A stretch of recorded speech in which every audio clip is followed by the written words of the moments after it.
Hello my friends! Today I'm going to share with you some useful tips of how to make an impromptu speech and how to brainstorm it. But before that, I want you to know something about me.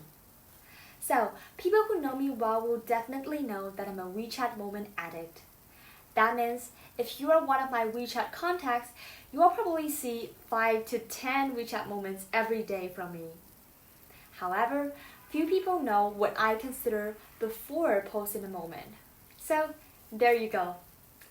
First of all, I'll consider myself. So, that means if I post this moment, I'll think I'll be able to record one of the most interesting things, one of the most memorable scenarios in my life. And in the future, I'll be able to recall it when I see the pictures, and I'll be able to share them with my friends, which would be pretty interesting. However, then I'll consider the disadvantages. If I post this moment, then there will also be some threats. Because in nowadays cyber community, you never know what kind of people are going to see the pictures you post. So maybe there are some people with ulterior motives who will leak your personal information and intrude your privacy. You never know. So there's advantages and disadvantages. And secondly, I'll consider individuals other than myself. For example, my family, my friends, my peers, or if I'm in an internship, my boss. So what happens then? When I'm thinking about my friends, I'll think, well, I'll definitely post in it because that is an exciting opportunity for me to share some interesting things with them, and next time we meet, we'll have more common topics to talk about. We might go to the place that I posted about together, and that would be interesting. And thinking about my family, as a student who wants to study abroad, I'll know that my family are definitely eager to see some of my life routines because I'm far away and they do care about me, and posting moments of my life routine will let them know what I'm doing and how I'm doing. This is actually a very strong assurance to people who care about you. If they see how you're doing, they'll feel safe and they'll know you're doing well. So, thinking about my family, I will also be glad to post a WeChat moment. However, there's another turn here. If I'm thinking about my teachers or my boss, things become different. Why?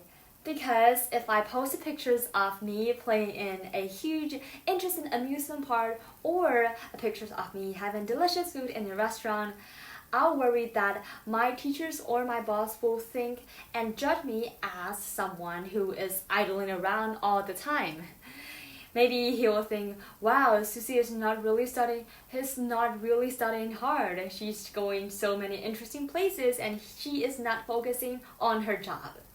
And I worry that my boss will have some misjudgment about me and I will make a bad impression.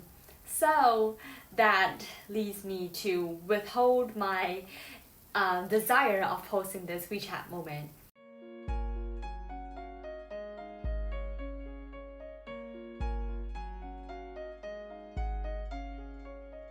And third, I'll think bigger. I'll consider the broader picture.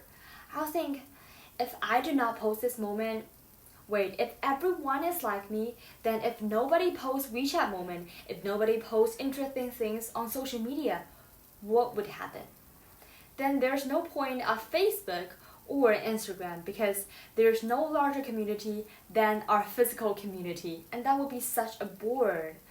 Because I myself, I'm a music theater fan. However, physically and live, not many people are interested in musical.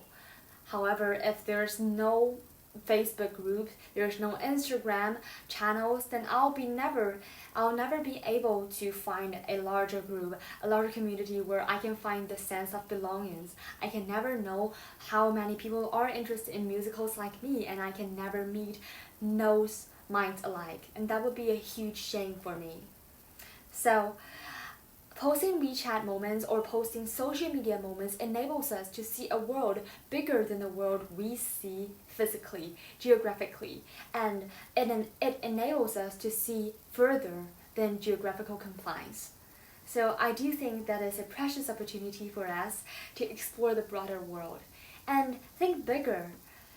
If nobody posts WeChat moment, then there will be no cultural exchange because we'll not be able to share our unique cultural relics, our unique cultural traditions with foreign people, and will not be able to learn about other colorful cultural experiences. And if in that case, our culture will become exclusive and closed, and there will be no liveliness, no uniqueness, and, well, no energy.